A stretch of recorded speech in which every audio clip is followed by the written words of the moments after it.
Selanjutnya kita tahu bahwa di antara legasi saudara Joko Widodo adalah ijazah asli atau palsu? Palsu.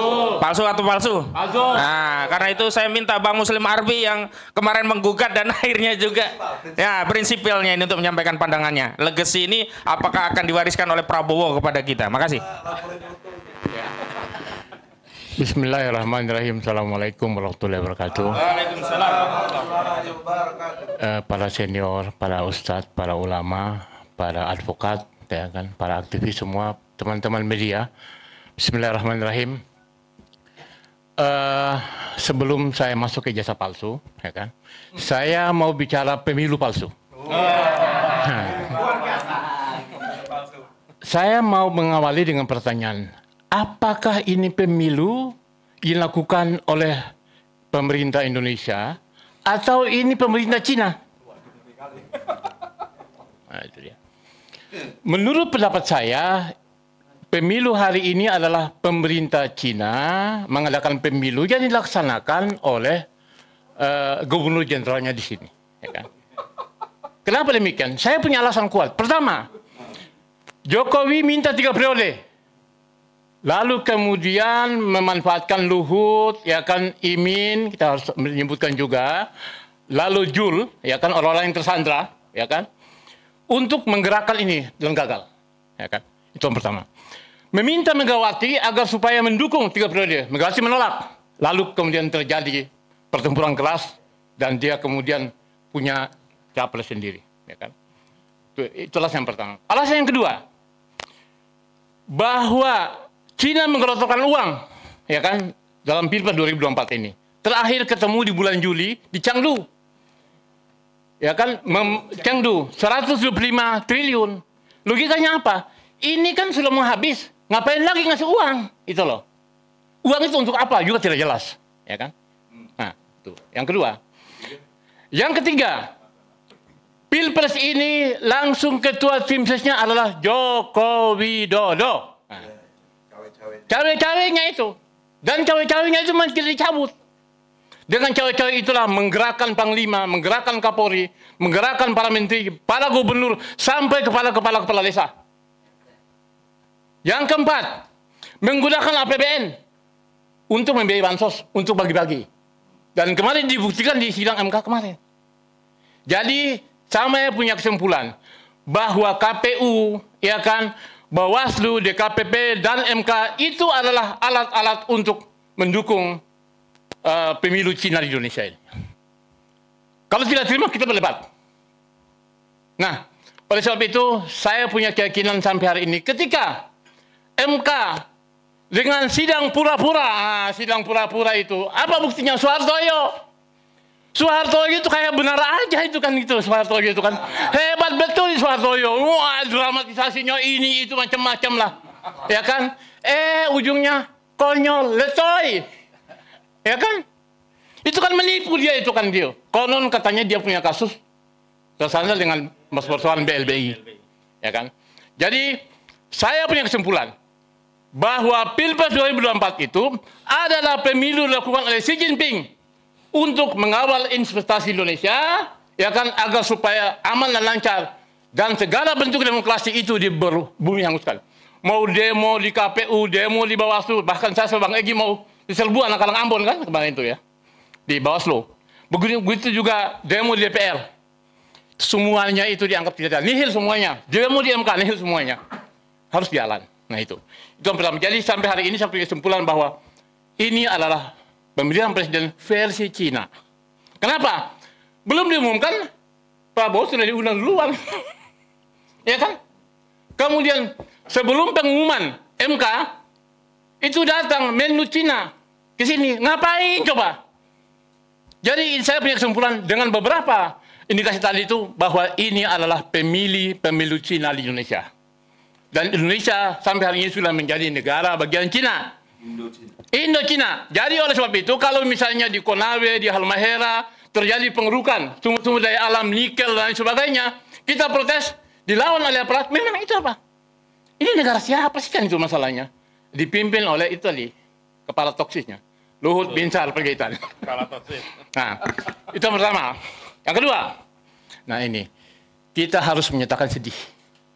Selama 12 tahun, mulai wali kota gubernur, ya kan, sampai presiden, kita dipimpin oleh presiden palsu. Mengapa presiden palsu? Karena punya ijazah palsu.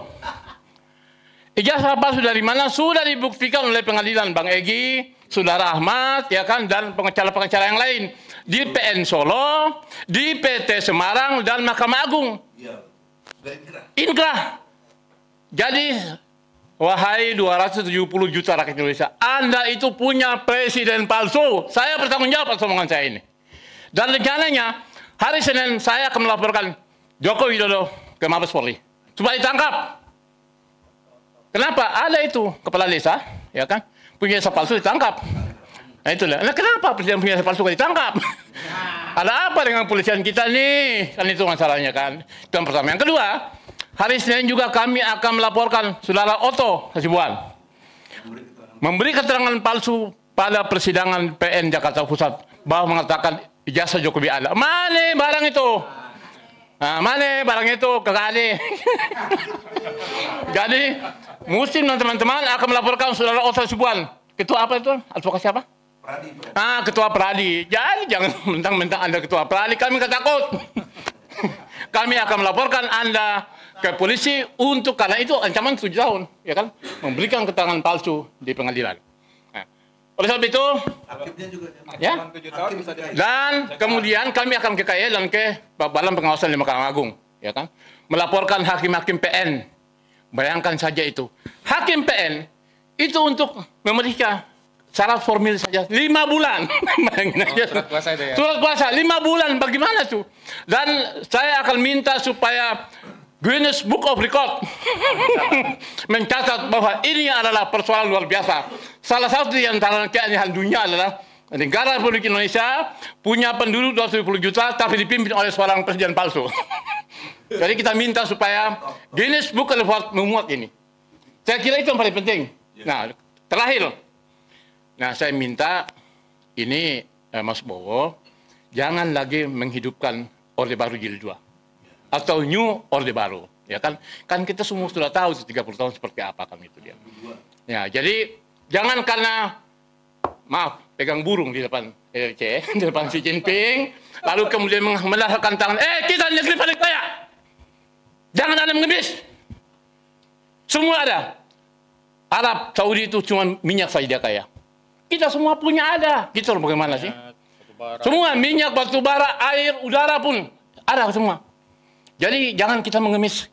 Kita negara kaya. India yang nggak punya apa jadi kekuatan dunia. China punya apa? Toh mereka bisa menjelajahi ekonomi. Indonesia punya ada semuanya. Ngapain kita harus pegang burung depan mereka? Gitu loh. Karena nggak punya presiden asli. Nah ini jadi kita ingin supaya Saudara Prabowo kan benar, meskipun kita kritik tadi, harus Anda menjadi presiden asli, jangan menjadi presiden palsu. Dan jangan menjadi boneka dari presiden palsu. Itu loh. Ya kan, jadi buka ruang untuk diskusi bahwa negeri ini bukan hanya persoalan urusan makan siang saja, ya kan? Bahwa negeri ini adalah semua kepentingan kita. Kalau cuma mikirin sendiri, pasti akan saya cepat mati gitu barang. Cepat mati dia nih. Ya. Oleh sebab itu, bukalah keran demokrasi, ya kan? Penegakan hukum, moral itu tinggi. Dan saya minta DPR jangan juga menjadi kacung, ya kan tadi itu. DPR kan katanya apa namanya menginisiasi ya 40 apa 50 kementerian. Nah, di zaman Soekarno saya ingatkan saja, ketika Soekarno membentuk kabinet 100 menteri, itu adalah tanda-tanda kejatuhan dia. Jadi sekali lagi, tidak perlu banyak menteri banyak-banyak kan. Ya kan? Sedikit saja. Enggak jelas kata menteri itu, ya kan? Lebih banyak teman-teman di lapangannya bekerja, itu loh. Jadi oleh sebab itu, kita minta buka ruang demokrasi, penegakan hukum, konstitusi dan undang-undang, supaya negeri ini kita bisa menjadi negeri kita bersama. Bukan satu golongan, bukan satu partai, atau partai-tai. Jadi itu, jadi sekali lagi, karena apa? Akibat gonjangannya itulah, kita harus merasakan rusaknya hukum, rusaknya demokrasi, rusaknya moral kekuasaan hari ini. Ya kan? Ya kan? Meskipun presiden sudah palsu, tidak tahu malu, punya ijazah, kan kita ketemu dengan yang urusan UGM, ya kan? Ya Prof. Egy ya. Nah, dia datang, dia juga malu-malu sebetulnya. Nah, Nah, jadi oleh sebab itu sekali lagi jangan setelah ini saya ditangkap. Setelah ini saya ditangkap, kami semua ditangkap. Tidak. Kami adalah bangsa yang cinta negeri ini yang melaksanakan Undang-Undang 45. Ya kan? Itu yang paling penting. Jadi bukan ruang oposisi. Hei Bambang Susatyo, jangan kemudian menutup keran oposisi dengan kita gotong royong. Gotong royong, akibat gotong royong yang kemudian maling bersama, Setia Novanto masuk penjara, Aziz Samsuri masuk penjara, ya kan itu masalah. Itu pimpinan ketua dan wakil-wakil DPR, ini masalahnya. Jadi jangan Anda bilang ini gotong royong apa, maling, apa, itulah. Nah, gotong royong untuk nyolong rame-rame. Sekian. Assalamualaikum warahmatullahi wabarakatuh. Masya Allah. Takbir. Terima kasih.